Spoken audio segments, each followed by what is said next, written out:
Então, uma luz mais clara, mais resplandecente do que o sol, e ele teve uma visão do Cristo glorificado e ressurreto e ascendido, e fez duas perguntas: Quem és tu, Senhor?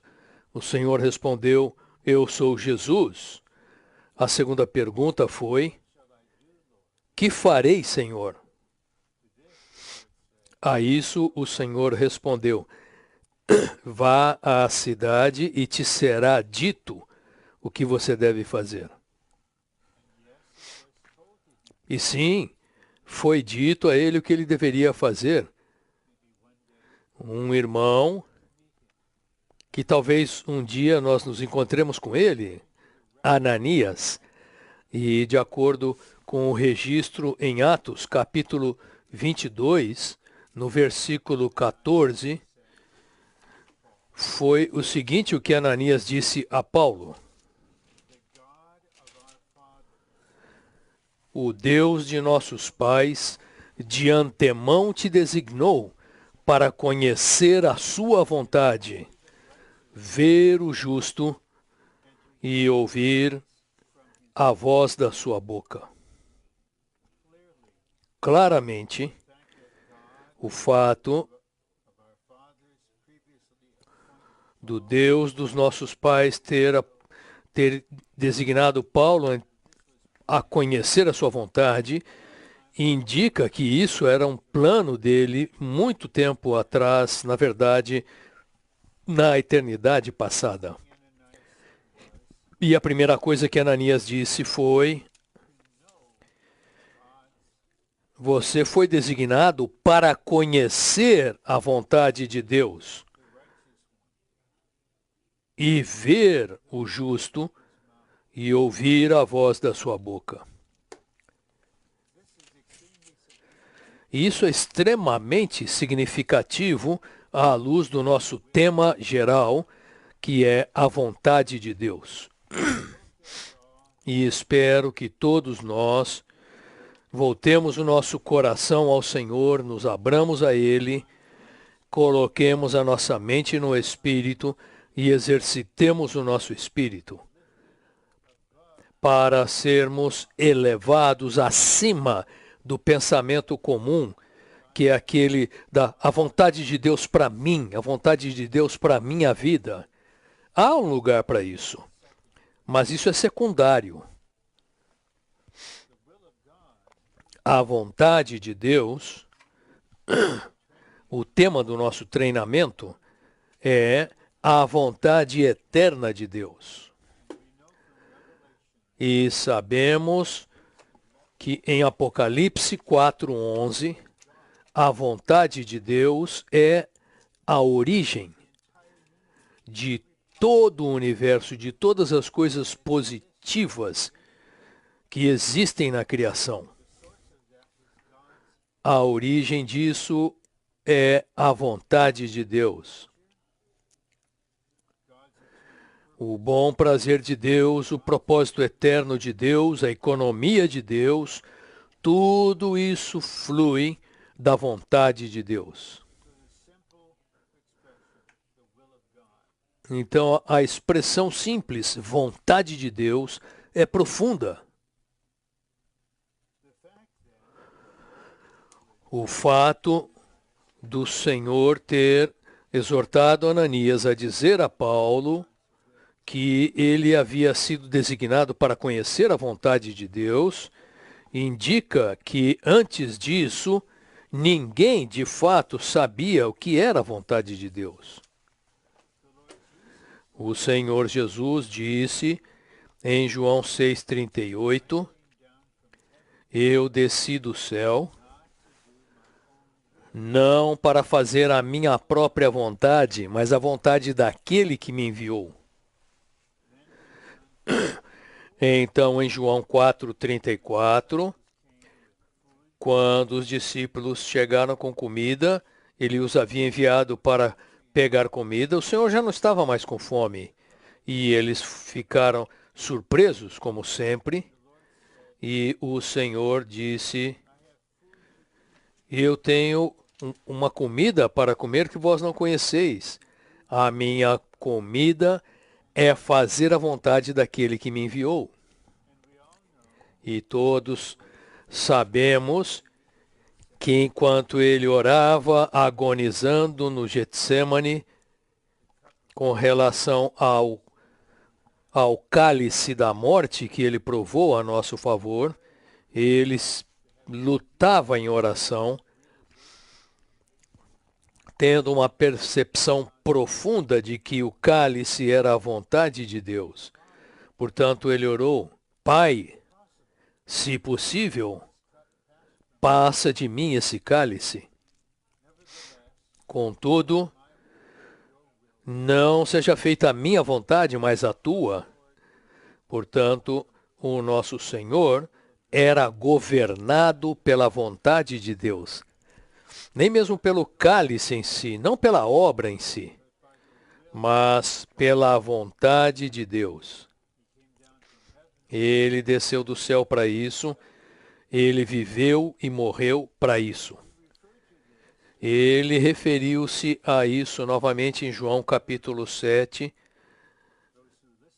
referindo-se àqueles que o ouviam. Ele disse: se alguém quiser fazer a vontade de Deus, conhecerá a origem desse ensinamento. O próprio Senhor em pessoa, em sua obra, no seu viver de homem-Deus, na sua crucificação, ressurreição, ascensão e entronização, é a manifestação da vontade de Deus. Mas ainda temos de saber o que é isso, o que está por trás disso. O que ocorreu na deidade, na eternidade passada.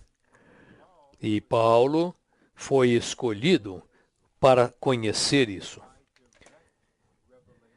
mediante uma revelação direta, ver o justo.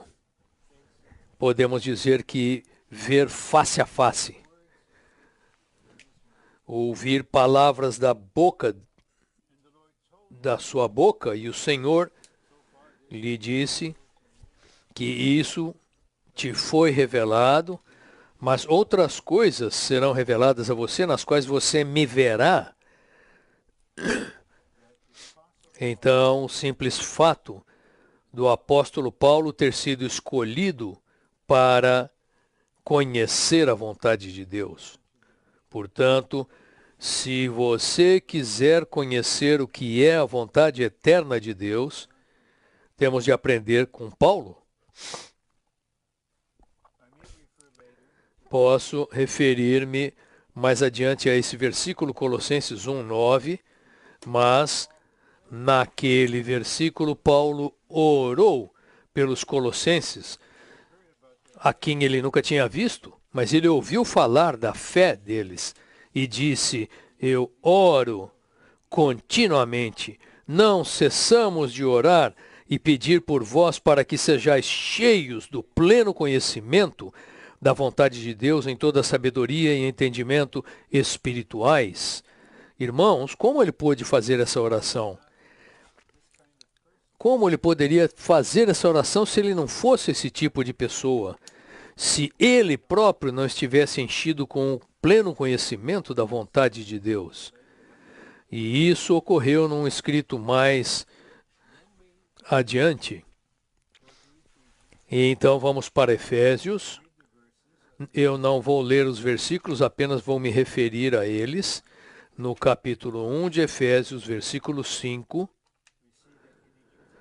vemos que na eternidade passada fomos predestinados para a filiação, segundo o bom prazer da vontade de Deus. Então, no versículo 9,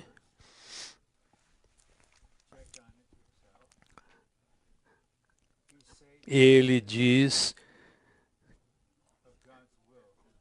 que o mistério da vontade de Deus nos foi desvendado. Tudo aquilo era um mistério. Deus criou o universo para cumprir seu propósito eterno com base na sua vontade. E nenhum dos santos do Antigo Testamento conhecia, não sabia o que era isso. Eles não sabiam por que estavam aqui, mas agora foi revelado. E no versículo 11, Paulo disse que Deus faz todas as coisas conforme o conselho da sua vontade. Irmãos, o bom prazer da sua vontade, o mistério da sua vontade, o conselho da sua vontade. Será que isso não são coisas que precisamos conhecer? Primeiro, como crentes, como filhos de Deus, mas quanto mais para apacentar o rebanho de Deus, a anunciar o Evangelho de Deus, para nutrir e cuidar dos santos de Deus, precisamos conhecer. Portanto, recebamos misericórdia do Senhor agora mesmo, a fim de sermos pobres em espírito. Não temos de negar o que ouvimos, o que lemos, o que aprendemos, o que conhecemos, o que experimentamos. Mas, irmãos, deixando tudo isso de lado, venham meramente como buscadores esvaziados, vazios, com o espírito totalmente aberto para receber a sua luz, vida, entendimento espiritual, para que avancemos pessoalmente, cada um de nós, segundo a nossa porção, a nossa função, a nossa medida. Mas queremos, assim como Deus quer, que toda a restauração por toda a terra avance. E enquanto estou aqui compartilhando isso, tenho a sensação de que não é por acaso que vamos falar sobre esta linha, bem no meio desta crise universal na qual estamos, bem no meio dela. A vontade de Deus. O Senhor vai nos ministrar e nos iluminar. Vamos ver agora o esboço da mensagem 1. Admito que o título da mensagem 1 é muito longo. O mistério da vontade de Deus no universo é, por fim, encabeçar todas as coisas em Cristo, por meio da igreja, como o corpo de Cristo. Portanto, esta mensagem vai abrir, pelo menos até certo ponto, o mistério da vontade de Deus. Agora mesmo, na situação em que estamos vivendo, tudo é inexplicável. Mas há um Deus soberano com uma vontade. O homem Deus Jesus é o Senhor no trono. Com ele não há acidentes, não há acaso. Nós queremos conhecer a vontade dele no meio desta situação. E essa vontade no universo é ampla. É claro, nós veremos isso pessoalmente, haverá mensagens a respeito disso no momento oportuno. E, por fim, a vontade de Deus é encabeçar todas as coisas em Cristo. E ele fará isso pela igreja como o corpo de Cristo, por meio da igreja. Então temos a vontade de Deus, o encabeçamento de todas as coisas em Cristo e por meio da igreja. Vontade, Deus, Cristo, igreja. Em Colossenses, se virmos Colossenses capítulo 1, versículo 9, no seu contexto, o falar da revelação da visão do Cristo todo inclusivo e extensivo como constituinte do novo homem, aqui a vontade de Deus com relação ao Cristo todo inclusivo e extensivo, e em Romanos 12, Paulo nos adverte a não nos conformarmos, não tomarmos a forma deste mundo, mas sermos transformados pela renovação da mente para provar o que é a vontade de Deus. E então, Paulo prossegue falando do corpo. Certamente, a palavra de Deus, a vontade eterna, a vontade de Deus, a vontade eterna de Deus, tem a ver com Cristo e a igreja, o corpo de Cristo. E esta mensagem alcançará o seu ápice quando chegarmos à questão de, por fim, todas as coisas serem encabeçadas em Cristo. A vontade de Deus agora mesmo é encabeçar todas as coisas em Cristo. Ele vai tratar do caos satânico, das trevas, da confusão, da morte, do medo, do pânico, seja o que for e onde quer que esteja. Ele irá negar tudo que o inimigo tem feito e está fazendo, trazendo ordem, uma ordem orgânica à sua criação. E Cristo, como a cabeça designada, sabemos isso em Efésios, no finalzinho do capítulo 1, de encabeçar todas as coisas para a igreja, mas esse encabeçamento é por meio da igreja, como o corpo de Cristo. Irmãos, a vontade de Deus, a vontade de Deus é que agora mesmo algo relacionado com a sua vontade passe pela igreja. Se ele não conseguir isso através, por meio da igreja, o encabeçamento será atrasado até que ele tenha na terra um povo que coletivamente esteja totalmente aberto para ele, colocando-se nas mãos no encabeçamento de Cristo e estando dispostos a serem encabeçados em tudo, de maneira que então o Deus soberano possa avançar por meio da igreja, a fim de encabeçar muitas outras coisas na terra e, por fim, todo o universo. O esboço agora. Algarismo Romano 1. Precisamos entender o que é a vontade do Senhor. Eu quero ler Efésios 5:17, porque Paulo é muito direto aqui. Ele está falando da vontade de Deus, da economia de Deus, do propósito eterno de Deus. E então ele diz o seguinte: por esta razão, não sejais insensatos, mas compreendei qual é a vontade do Senhor.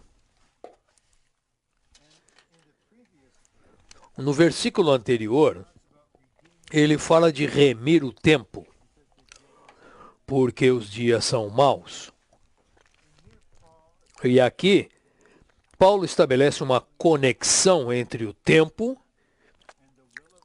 e a vontade de Deus e o nosso entendimento da vontade de Deus. Porque a vontade eterna de Deus é cumprida na esfera do tempo e do espaço. O tempo que nos foi alocado, que nos foi dado em nossa jornada nesta terra, é o tempo para vivermos para a vontade de Deus e na vontade de Deus.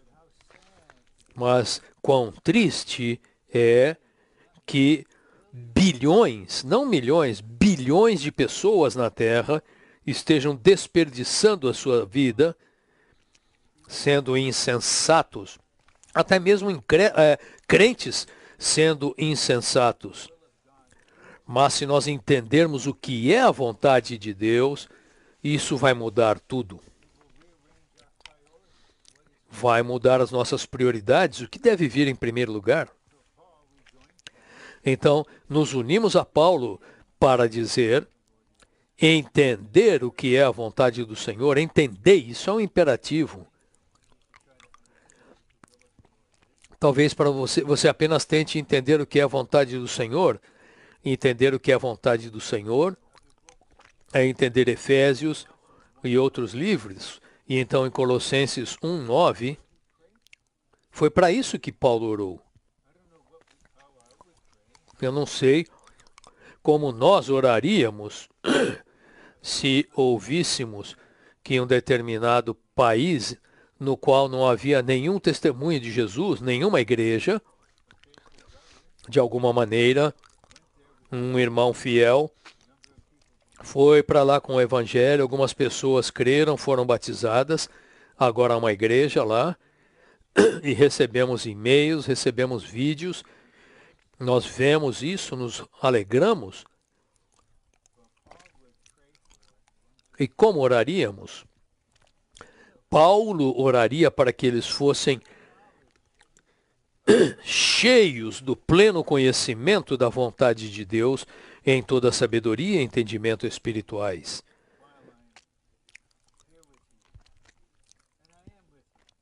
Enquanto eu estou aqui com vocês, e eu estou com vocês, mesmo que vocês estejam vendo esse vídeo por todo o país, o Senhor está conosco, a unção está conosco, o Espírito está conosco.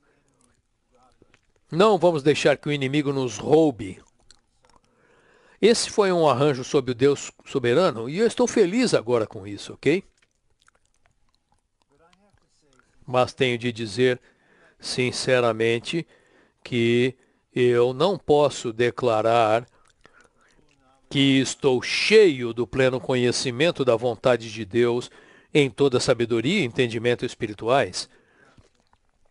Mas posso dizer que estou no processo de ser enchido. Todos nós somos iguais. Temporariamente podemos estar em estágios diferentes, mas somos todos iguais, avançando, sendo enchidos para ter o pleno conhecimento da vontade de Deus. Na próxima sessão, no Algarismo Romano 2, temos uma definição básica do que significa a vontade de Deus, do que falamos quando falamos vontade de Deus.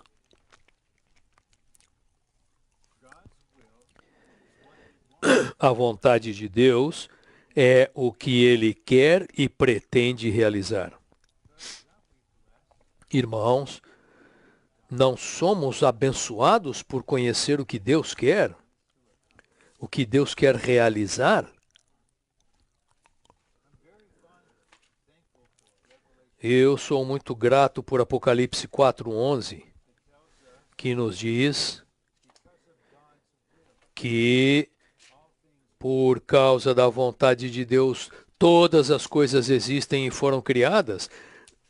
Deus criou o universo, Deus criou a nossa galáxia, criou o nosso sistema solar, Deus criou a Terra, Deus criou os continentes, e Deus criou você e eu, porque Ele quer algo. Ele quer realizar algo.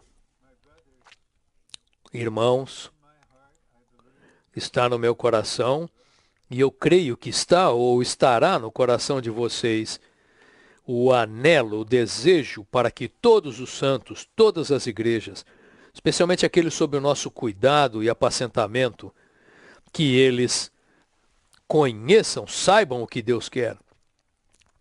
Os jovens, os adultos jovens, que eles vivam para isso, para aquilo que Deus quer, para que a vida deles contribua para aquilo que Deus quer realizar. É para isso que estamos aqui. É por isso que estamos tendo esse treinamento. Não estamos tentando ter um ministério bem-sucedido da palavra. mas é porque o Deus a quem amamos com todo o nosso ser quer algo. E quer realizar algo. O que Deus quer, quando Deus quer alguma coisa, nada o impede. Talvez o inimigo impeça um pouquinho, atrase um pouco, mas Deus usa até esses atrasos para cumprir o que Ele quer. Agora, o subponto, subitens. Deus tem uma vontade eterna que é a origem do seu propósito eterno. Deus tem uma vontade e na sua vontade está o seu bom prazer. Podemos dizer, acompanhando o que o nosso irmão disse, que o desejo do coração de Deus.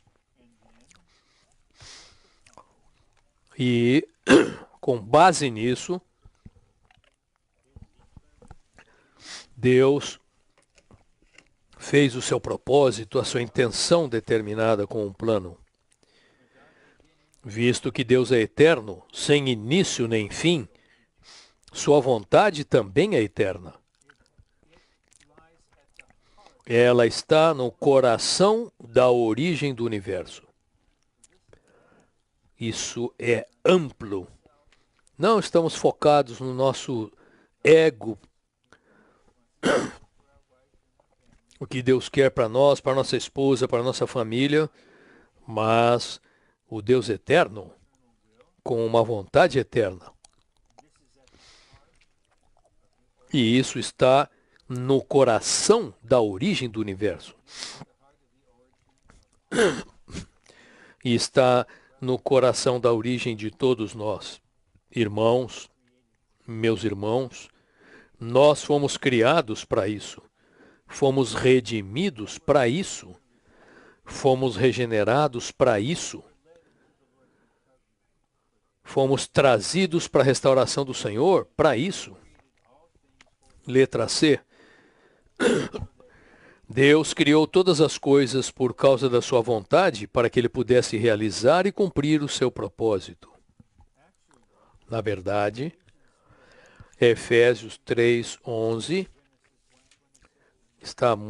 vem muito depois de Gênesis 1, 26 e 28, porque Deus nos criou à sua imagem, segundo a sua semelhança, porque ele tem uma vontade, porque ele nos deu a responsabilidade de dominar a terra e exercer domínio com a sua autoridade delegada, porque ele tem uma vontade. Eu gosto de 2 Timóteo 1:9, onde Paulo diz: fomos salvos não segundo as nossas obras, mas segundo a própria vontade de Deus.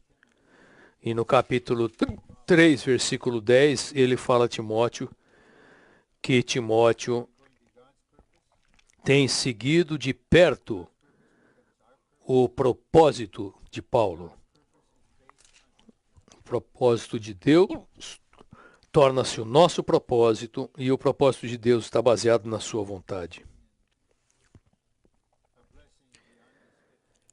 Não seria uma bênção indescritível quando estivermos diante do Filho do Homem naquele dia e ele disser: a tua vida na terra contribuiu para o cumprimento da vontade de Deus, cumprindo o propósito de Deus.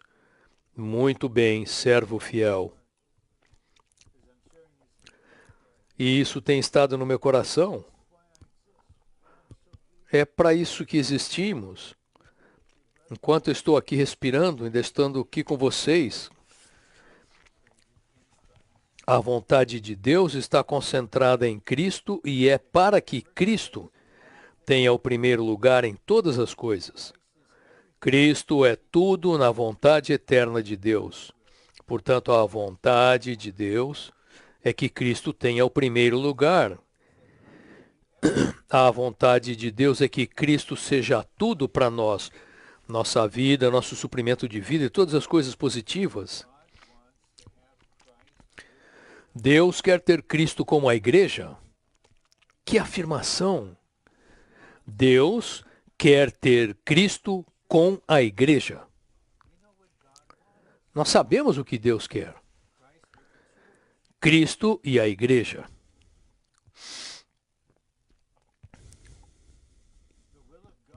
A vontade de Deus é obter a igreja como o corpo de Cristo. E estamos num estágio na restauração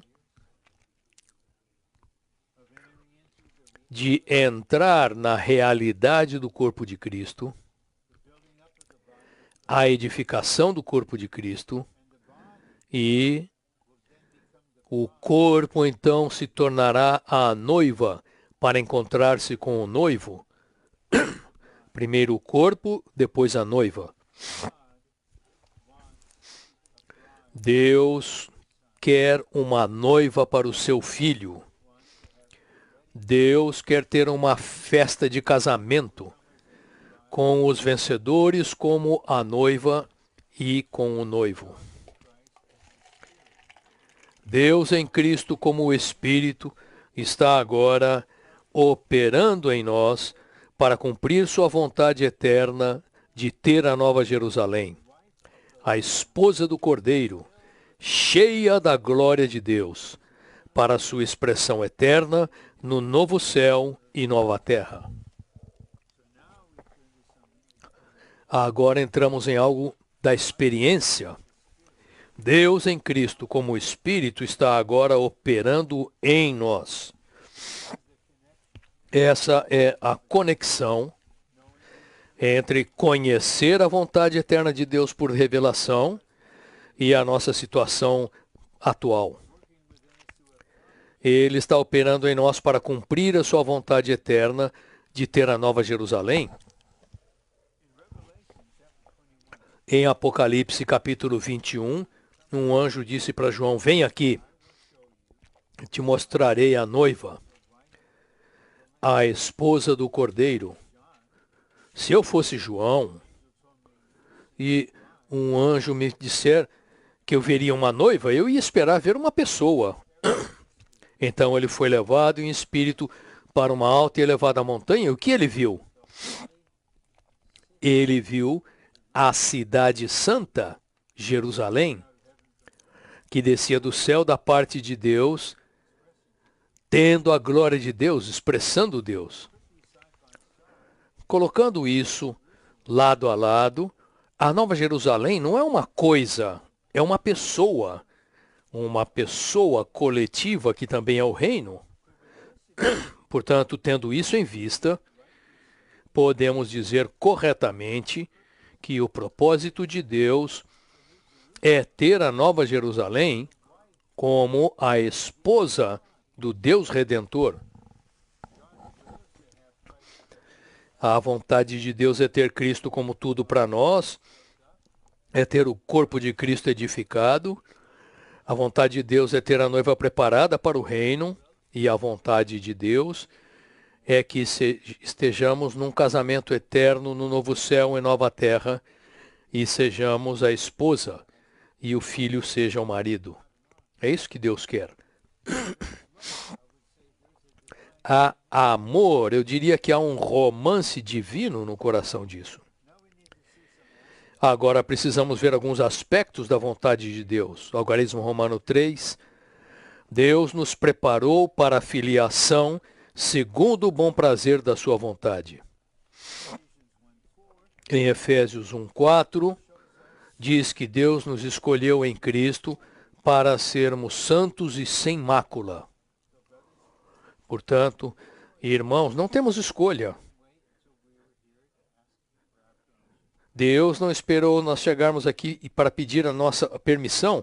Ele nos escolheu para sermos santos. Ser santo é ser Deus em sua natureza. Deus é santo. No versículo seguinte, fomos predestinados para a filiação, segundo o bom prazer da sua vontade. E o princípio de um filho, ou a função de um filho, é expressar o Pai. Os muitos filhos são os componentes da Nova Jerusalém, e são a expressão coletiva de Deus. Deus tem uma vontade na qual está o seu bom prazer. O bom prazer de Deus provém da sua vontade e está corporificado nela, portanto, sua vontade vem primeiro. A vontade vem primeiro.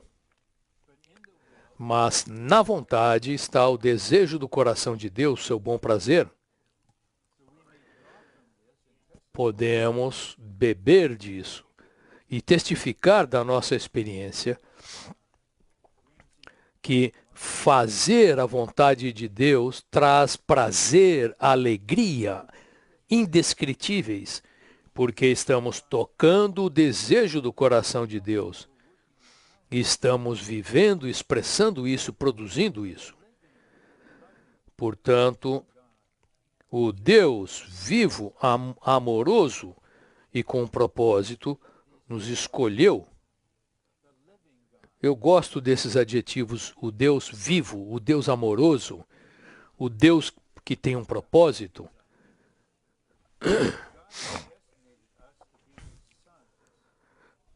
Deus nos predestinou para sermos seus filhos segundo o seu prazer, segundo o desejo do seu coração. Portanto, irmãos, pode ser que haja mais de 2.000 irmãos participando desse treinamento.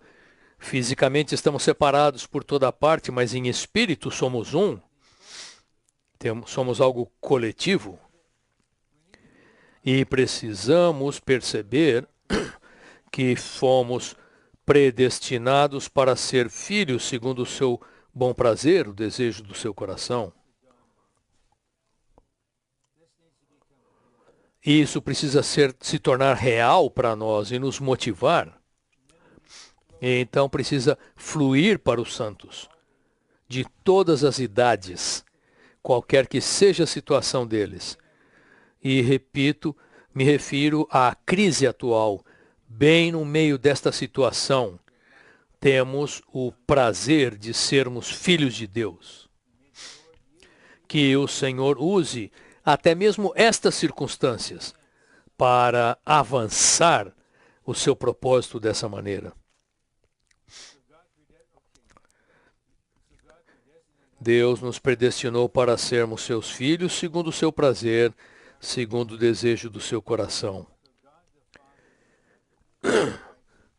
Deus, Pai, tem prazer em todos os seus filhos, todos, cada um deles. E ele só pode descansar plenamente quando João 14, todas as casas, os lugares na casa do Pai estiverem plenamente ocupados. Ele está feliz que muitos de nós tenhamos sido trazidos para casa, de volta ao lar, para a casa de Deus. Mas quando olhamos ao redor, há tantos, e Deus não pode ficar satisfeito, porque cada filho é precioso para Ele.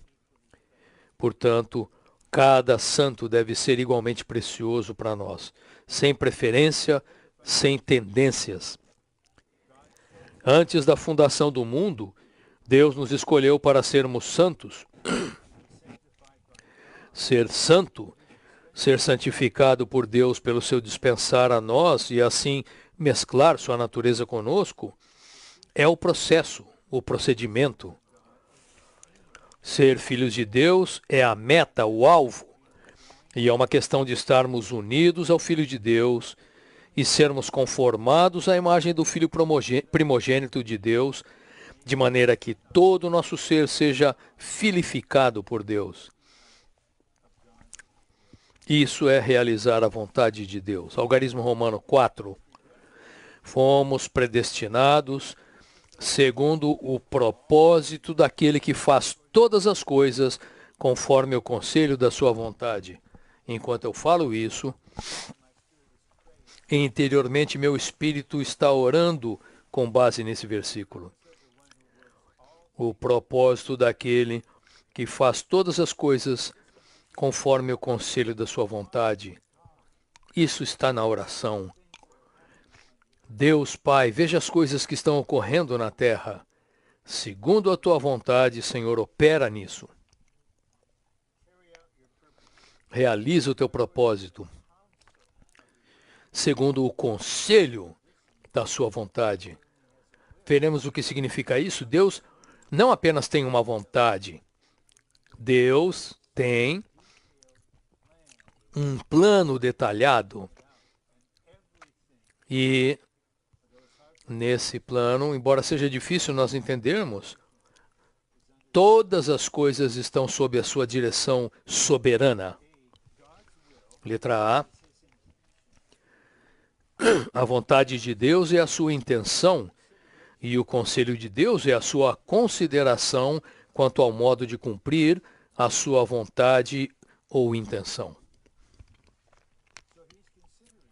Então, ele está considerando um conselho ocorreu entre a deidade na eternidade passada para considerar como vamos realizar isso. Há um plano muito detalhado além do nosso entendimento. Então, o Deus soberano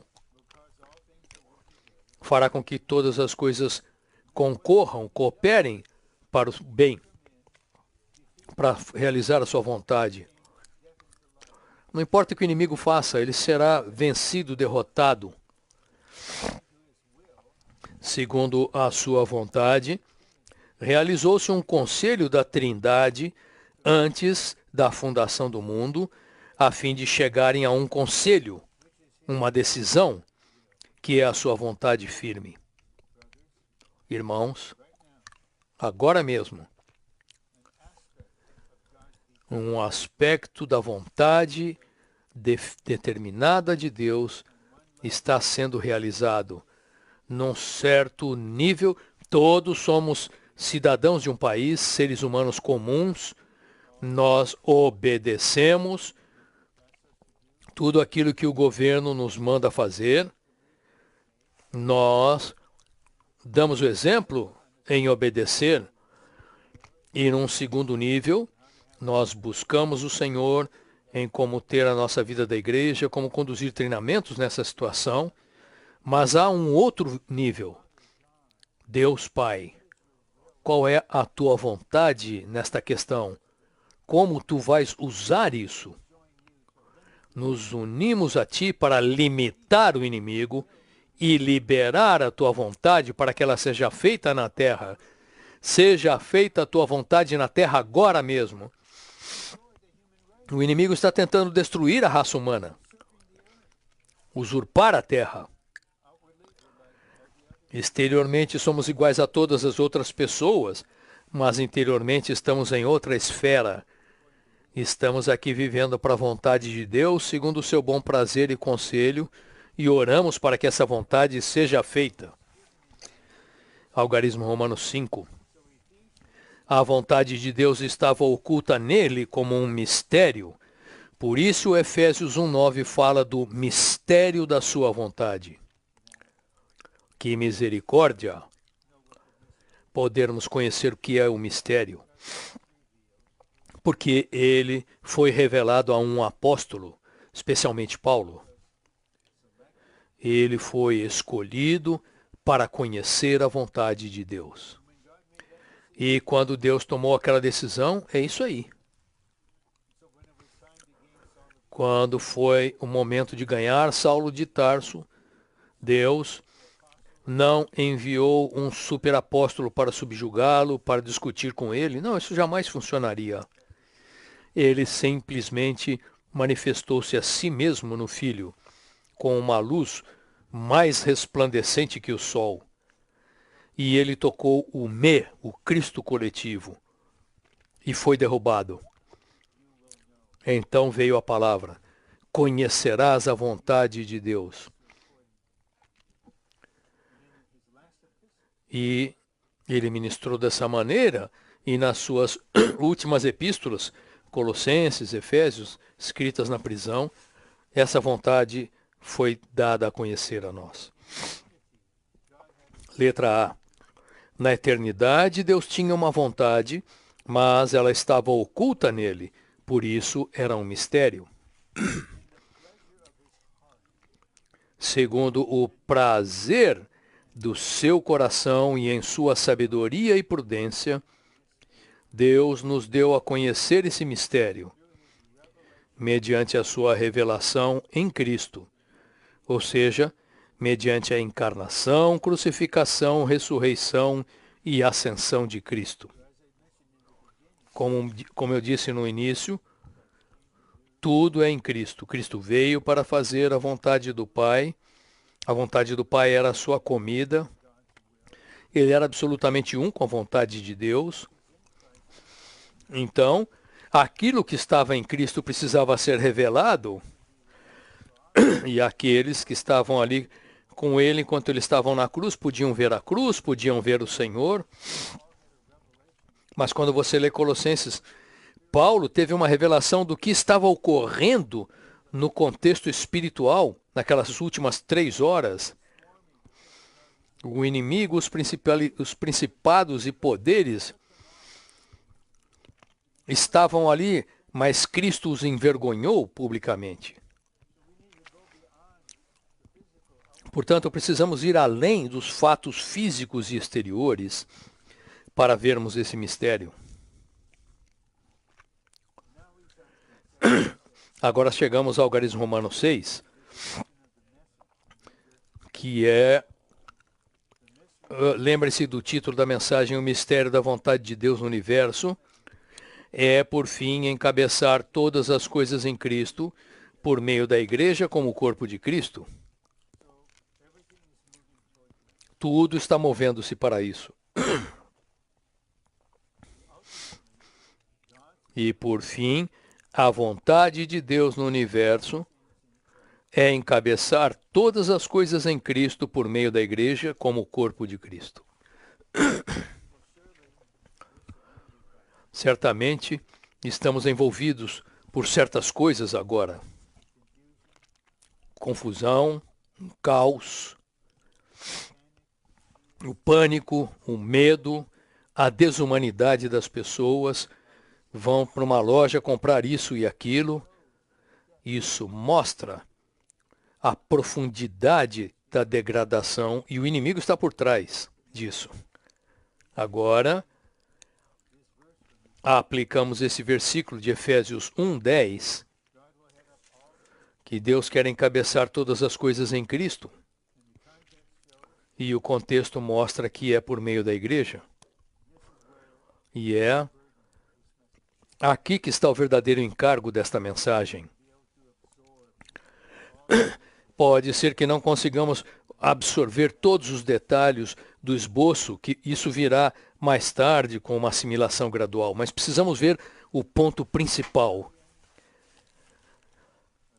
A rebelião do anjo que tornou-se o diabo e os principados e poderes no seu reino e todos os demônios e a rebelião dos seres humanos caídos. Usando uma expressão do irmão Lee, isso produziu um monte de ruínas. Houve uma ruína e há um monte de ruína. Se você for o presidente, você está no topo desse monte e assim por diante. E o inimigo ainda está tentando fazer isso. Mas Deus, a sua vontade é encabeçar todas as coisas. E quando Deus fala todas as coisas, Ele quer dizer cada coisa, cada detalhe, cada assunto, cada situação, cada pessoa, todas as coisas em Cristo como a cabeça. É isso que Deus quer. Deus quer isso, irmãos. Isso não é uma teoria. Ele quer isso. Para avançar, o irmão Lee liberou mensagens tremendas sobre esse tema. No treinamento de julho de 1978, logo antes de surgir uma rebelião que levou à divisão, e agora, 42 anos depois, precisamos ver isso de uma maneira atualizada, com o Espírito brilhando em nós, para conhecer o que Deus quer, a intenção de Deus, a vontade de Deus de encabeçar todas as coisas em Cristo, mas é por meio da igreja. Portanto, ou nós, agora mesmo, todos nós, permitimos que Cristo passe, nos atravesse, ou então nós impedimos que ele passe. Eu me lembro de uma mensagem do irmão Otmani sobre o mistério de oração da igreja. Não está naquele livro, é um outro livro. Ele fala ali que Deus não age sozinho. Deus dá a conhecer o seu desejo e a igreja precisa orar. Portanto, nós determinamos se Deus pode ou não mover-se. Nós podemos liberá-lo ou podemos impedi-lo. Eu aplico isso a esta questão. Este é o momento para que Cristo nos encabece. Não como uma organização, como uma hierarquia, para vermos a maneira de Deus. A intenção eterna de Deus é, na economia da plenitude dos tempos, encabeçar todas as coisas em Cristo, que foi designado para ser o cabeça universal. Senhor, mostra-nos isso. Precisamos conhecer Cristo dessa maneira, como a cabeça universal. O homem Deus Jesus, no trono, é a cabeça universal, é o cabeça universal de todas as coisas para a igreja. Isso indica que estamos envolvidos? Item B. Pelas dispensações de Deus em todas as eras, todas as coisas serão encabeçadas em Cristo, no novo céu e nova terra. Essa será a administração e economia eterna de Deus. Sim, essa é a meta final, mas isso ocorre etapa após etapa. Na época antes da lei, na era presente, que tem 3 designações, a era da graça, a era da igreja e a era do mistério, porque o que Deus está fazendo não é visível, é uma realidade espiritual. E por fim, depois da era do reino, haverá um novo céu e nova terra, os céus cheios de justiça, todas as coisas negativas, incluindo a própria morte, estarão no lago de fogo, e nós estaremos lá com todas as coisas encabeçadas pela cabeça, que é o nosso marido, e nós sendo a esposa da cabeça. Que futuro temos! Mas precisamos cooperar com o Senhor na era presente. C. O objetivo de Satanás é corromper a criação de Deus e causar confusão. Não é isso que ele está fazendo agora?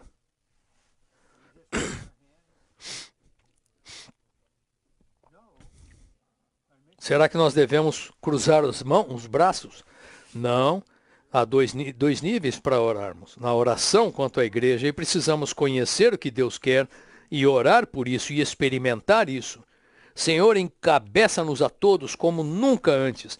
Encabeça toda a tua restauração, cada igreja, cada irmão líder, cada presbítero, cada cooperador, cada irmão ou irmã de tempo integral, cada santo. Encabeça-nos, Senhor, para que tu des um passo para lidar com o caos e a confusão causados pelo inimigo. Ao encabeçar todas as coisas em Cristo, Deus está operando para liberar sua criação da escravidão e levá-la à liberdade. Todos precisamos ser libertos do monte de ruínas e ser encabeçados em Cristo. E isso, irmãos, deve tornar-se uma oração pessoal. sendo honesto com vocês, eu não sei onde eu estou nisso e não estou tentando descobrir. Senhor, salva-me do monte de ruínas, de qualquer caos que haja em mim, qualquer desordem que haja em mim, no meu viver. Encabeça-me, Senhor. Efésios 4,15, nós crescemos na cabeça, Cristo em todas as coisas, de quem todo o corpo é edificado. E então oramos pela restauração, à luz dessa palavra. Oramos pelas igrejas, pelos santos. Liberta-nos. Liberta os jovens, liberta os mais velhos. Os idosos, liberta os santos que estão com situação financeira problemática, liberta todos nós, Senhor. Senhor, tu nos disseste para orarmos para que a tua vontade fosse feita na terra. Se não orarmos, isso não será feito. 4. A salvação de Deus visa salvar-nos, não apenas da nossa condição caída e pecaminosa, mas também do monte de ruínas. Letra D.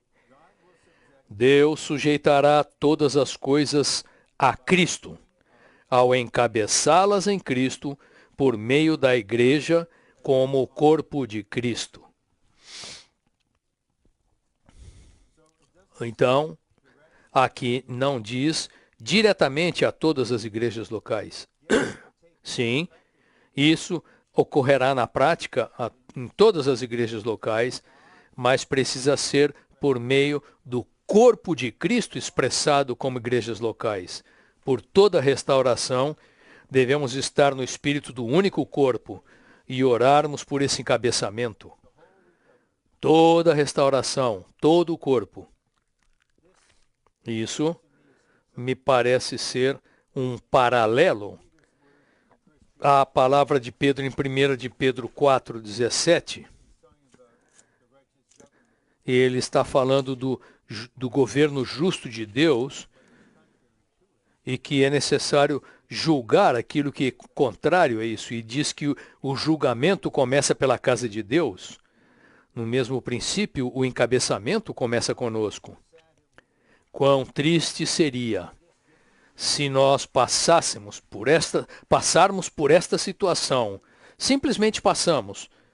Oramos para que o Senhor nos preserve, nos proteja, mas se não houver ganho nenhum para o Senhor, nenhum crescimento em vida, nenhum encabeçamento. É por isso que eu creio que esta palavra agora é instantânea, é fresca em mim, irmãos. Eu estou sendo transparente e claro com vocês. Isso é algo tão fresco e vivo e está queimando em mim. Senhor, diariamente, enquanto essa situação prosseguir, ganha terreno em nós, Senhor. Edifica o teu corpo. Encabeça-nos, Senhor, encabeça-nos. Deus está encabeçando os seus escolhidos para serem o corpo de Cristo, com Cristo como cabeça. O encabeçamento de Cristo está sendo transmitido à igreja. Isso significa que, em certo sentido, podemos compartilhar do encabeçamento de Cristo sobre todas as coisas. Em certo sentido, ele é a cabeça de todas as coisas dada à igreja. A palavra a igreja indica transmissão, ele tem sido transmitido para nós. Então somos encabeçados e participamos nisso, sendo o canal através do qual Cristo encabeça todas as coisas. A igreja está debaixo de nada além do próprio Cristo. Não estamos debaixo dessa situação. Podemos estar nela, mas não estamos debaixo dela. Não somos governados por ela. Estamos debaixo da cabeça. E estamos acima de tudo mais, porque somos o corpo daquele que está acima de tudo. Não se preocupem, eu não tenho nenhuma enfermidade, ok? E estamos acima de tudo, porque somos o corpo daquele que está acima de tudo. Irmãos, temos de perceber isso. E estamos numa situação exteriormente como a igreja, estamos acima disso. Leia Cântico dos Cânticos, capítulo 4. O Senhor leva aquele que a ama na ascensão e dá ascensão olhar para baixo. E pode ver até mesmo o inimigo nos ares. O Senhor precisa que nós vejamos isso. E oremos a partir dessa posição.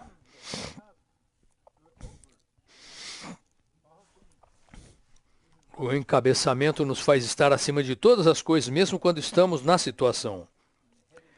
O primeiro passo no encabeçamento de todas as coisas em Cristo é Deus tirar seus escolhidos, seus filhos, da ruína universal e colocá-los sob o encabeçamento de Cristo.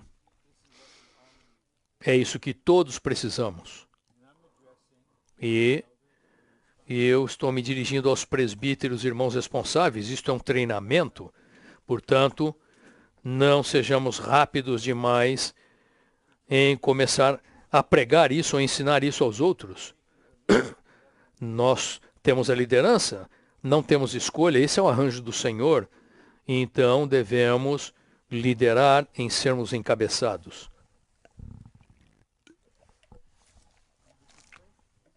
E devemos orar por isso, pessoalmente. Que o Senhor preserve os jovens nesta geração maligna e perversa e os encabece os adultos jovens, nos encabece a todos. Isso não é uma teoria, isso aqui não é um estudo bíblico. Isso é uma palavra de Deus.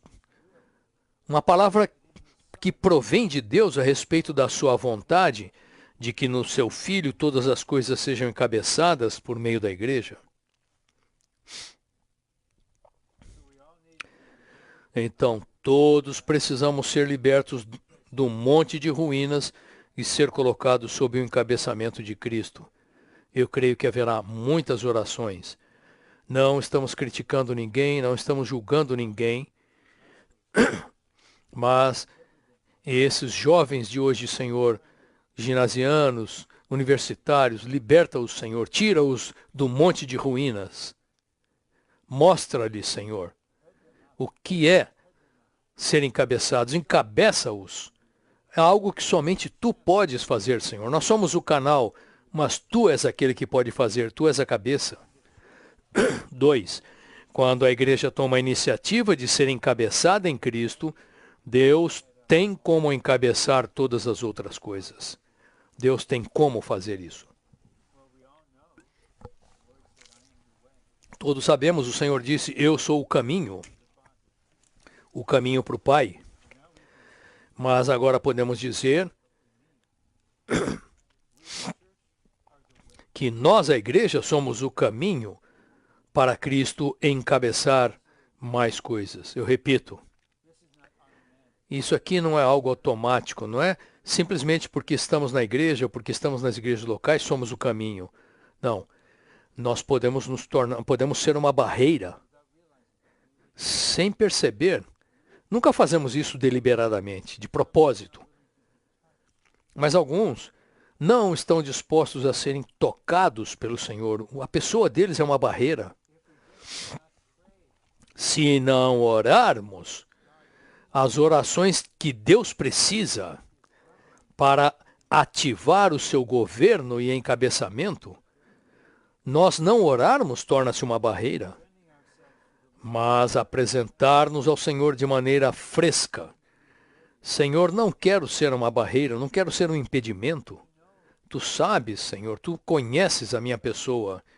Senhor, toca qualquer coisa em mim que seja uma barreira. Senhor, toca qualquer coisa que seja um impedimento. Toca qualquer coisa que influencie a igreja. Eu não quero ser um impedimento na reunião de oração. Não quero ser um impedimento na reunião do partir do pão. Eu não quero estar sentado ali passivamente. Na verdade, a passividade é um impedimento. Enquanto eu falo com vocês, irmãos, eu estou clamando ao Senhor. Senhor, Senhor, tu tens de conseguir isso. Nesta situação, tu tens de conseguir isso. Deus tem uma maneira, um caminho de encabeçar todas as coisas. Que o Senhor libere essas orações. Senhor, capacita-nos a sermos o caminho. Ele fará aquilo que nós, em certo sentido, abrirmos o caminho para que ele faça. A igreja é o vaso usado por Deus para resolver seus problemas e cumprir o seu propósito. A igreja é o vaso usado por Deus para resolver seus problemas. Nós não somos a solução, nós somos o vaso para essa solução.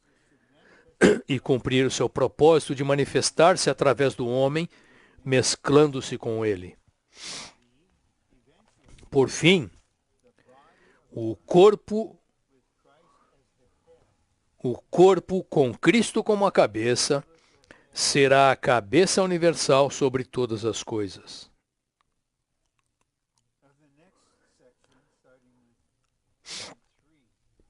Agora, a partir do item 3, essa é uma visão nova e fresca da vida da igreja. A vida da igreja é uma vida de sermos encabeçados.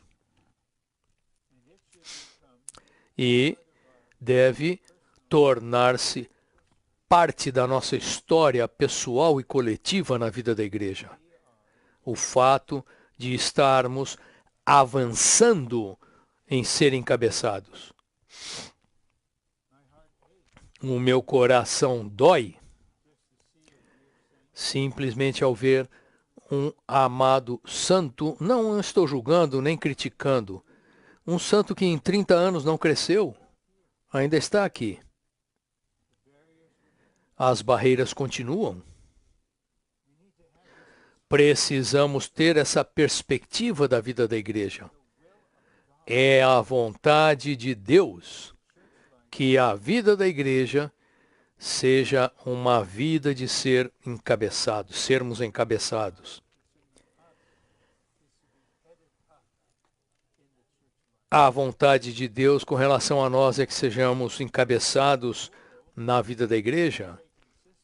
O mundo, o sistema de Satanás tem o seu próprio caminho, tem uma cabeça, seja um homem ou uma mulher, no topo.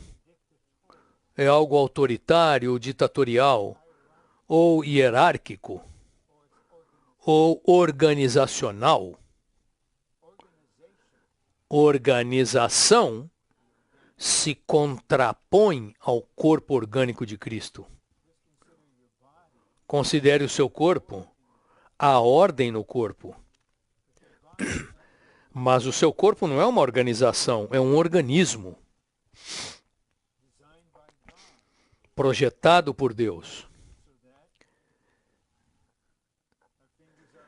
De maneira que os nossos dedos têm tamanhos diferentes, a nossa cabeça está no topo.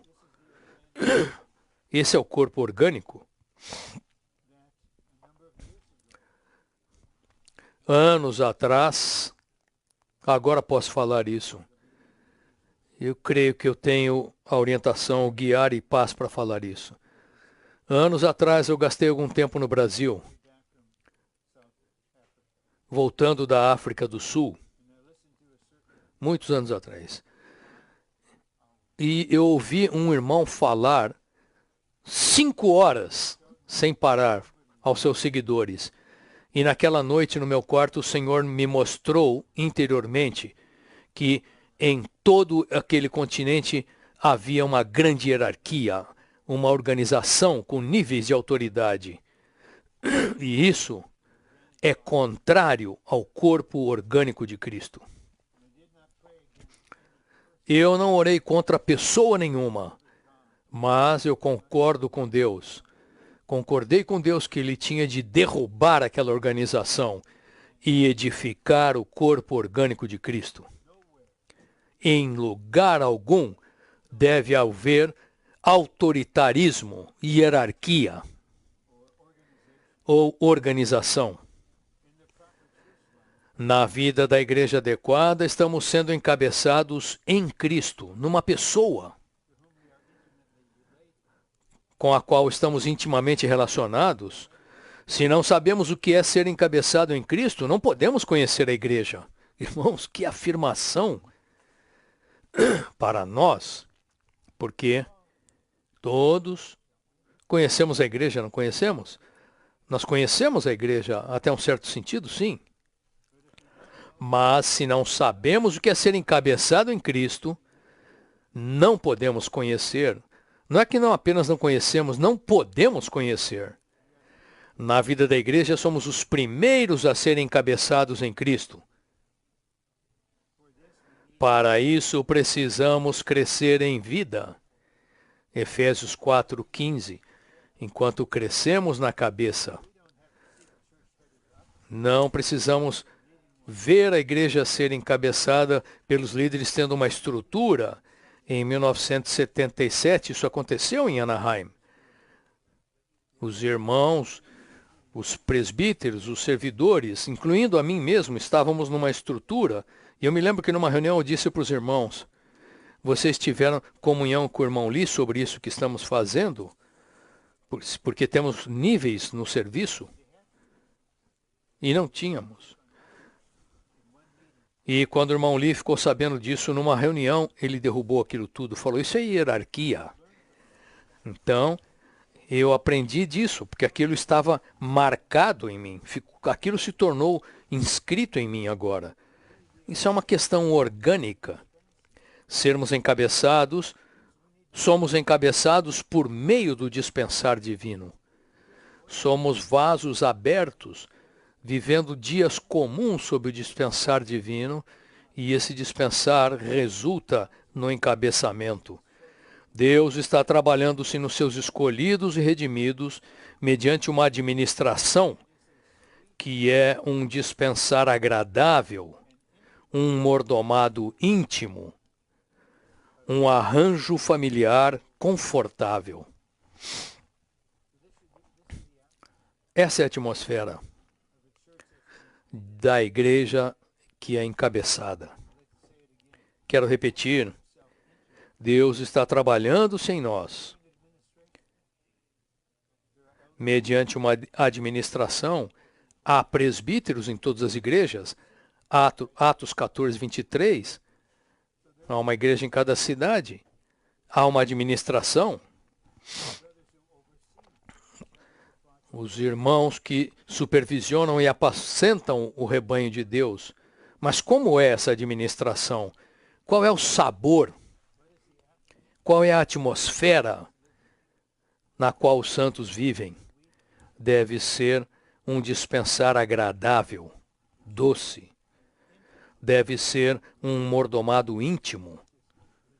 Não é só negócios. Você está cumprindo aí a sua tarefa, distribuindo algo, sem muito sentimento, sem ter um mordomado íntimo. E é um arranjo familiar confortável. Essa é a atmosfera de uma igreja que está sendo encabeçada, porque essa igreja expressa Colossenses 1:13 como o reino do Filho do amor de Deus. Agora chegamos aos meios desse encabeçamento. O encabeçamento na vida da igreja é pela vida e luz. Vida e luz. A maneira de Deus restaurar é Cristo versus Satanás. Vida versus morte. Luz versus trevas. E ordem versus confusão. Está muito claro? Mesmo na situação atual, a maneira de Deus é Cristo, vida, luz e ordem. A ruína vem do fator de morte. O encabeçamento vem do fator de vida. Estamos testificando isso. Estamos testemunhando isso. Dia após dia, o fator de morte está operando por toda a terra. E agora, o fator de vida tem de operar muito mais. Através da nossa oração, através da igreja, por sermos encabeçados. A maneira de Deus restaurar a unidade entre sua criação é transmitir-se a nós como vida. Recentemente, minha esposa e eu estávamos na Austrália e eles estavam numa situação ainda enfrentando, e você pode ver o contraste entre os santos e as pessoas que não têm um sentido comum, brigando por causa de papel higiênico e álcool gel, mas os santos cheios de vida, cheios de paz, sendo encabeçados. E vemos o mesmo ocorrendo entre nós e agradecemos ao Senhor, a fim de sermos libertados do monte de ruínas de maneira prática. Precisamos crescer em vida. Quanto mais crescermos em vida, mais seremos encabeçados e mais seremos resgatados da ruína universal. Eu creio que isso aqui é um pensamento lógico. A vontade de Deus é encabeçar todas as coisas em Cristo. E Cristo encabeça todas as coisas mediante o nosso crescimento em vida. Uma vez que a vontade de Deus é encabeçar todas as coisas, e a maneira de cumprir a vontade de Deus é pelo dispensar, então a vontade de Deus em nós é crescer em nós por meio do dispensar divino. Portanto, a vontade de Deus para nós hoje é que vivamos dias no crescimento em vida. Eu não sei o que é isso, mas pouco a pouco, dia após dia. Isso é algo grandioso, não é algo sem importância. 5. Quando Deus entra em nós como vida, a luz da vida brilha em nós. Agora precisamos de luz. O atributo, a natureza da expressão de Deus, luz. Precisamos cumprir aquele salmo, acho que é o 36, na tua luz vemos a luz. A igreja é uma esfera de luz e nessa luz vemos a luz. Nessa luz, espontaneamente, essa luz nos encabeça. Essa vida traga a morte e essa luz dispersa as trevas. Portanto, a vontade de Deus aplicada a nós é vida e luz. Ele quer poder dizer a respeito de cada um de nós, por fim, que não sobrou não há trevas nenhuma em você. A luz brilha por toda parte. Provérbios 20, 27, o espírito do homem é a lâmpada do Senhor, a qual esquadrinha as partes mais interiores do seu ser. É assim que devemos viver diante do Senhor. Senhor, esquadrinha-me. Vai, Senhor, onde tu nunca fostes antes. Brilha em mim, flui em mim, Senhor. A tua vontade é encabeçar todas as coisas. Por fim, essa é a tua vontade em Cristo. É assim que tu fazes. E eu quero ser um participante. Agora a última parte. Letra F. No novo céu e nova terra, com a nova Jerusalém como seu centro, todas as coisas serão encabeçadas em Cristo. Isto será o cumprimento total de Efésios 1:10. Na Nova Jerusalém, tudo será saturado com vida e estará debaixo de luz. Essa deve ser nossa oração. Senhor, satura-me com vida.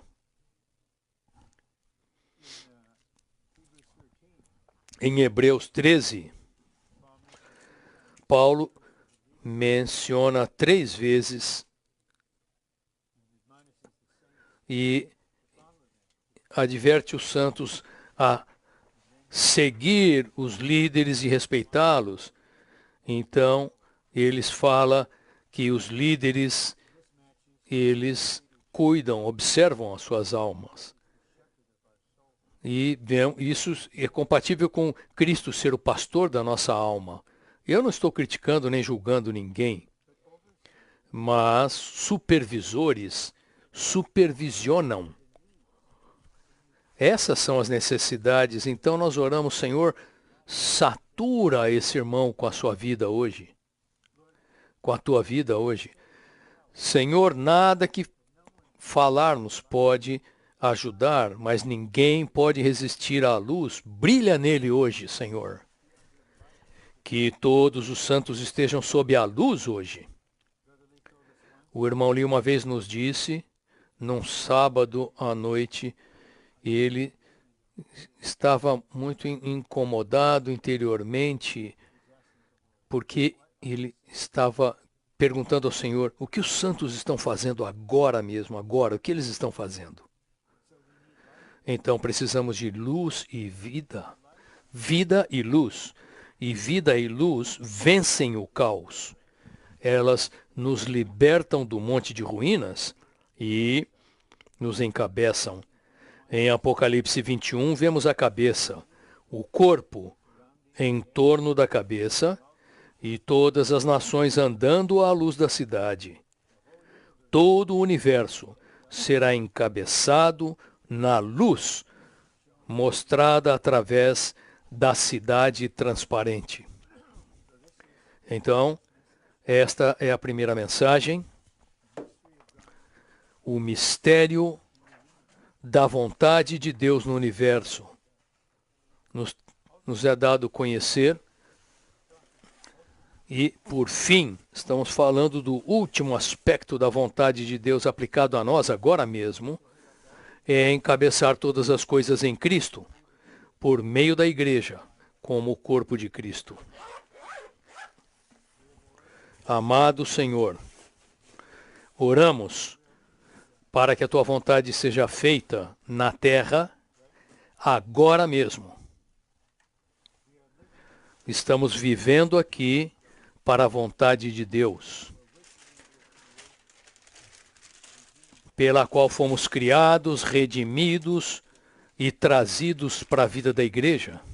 Senhor, oramos por todas as igrejas e todos os santos em toda a terra, que diariamente experimentemos a vida nos saturando e a luz brilhando em nós.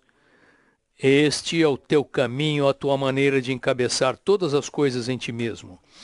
Senhor, oramos para que tu nos dês uma misericórdia especial de estarmos dispostos a que tu toque qualquer coisa em nós que te impeça ou te impeça, Senhor.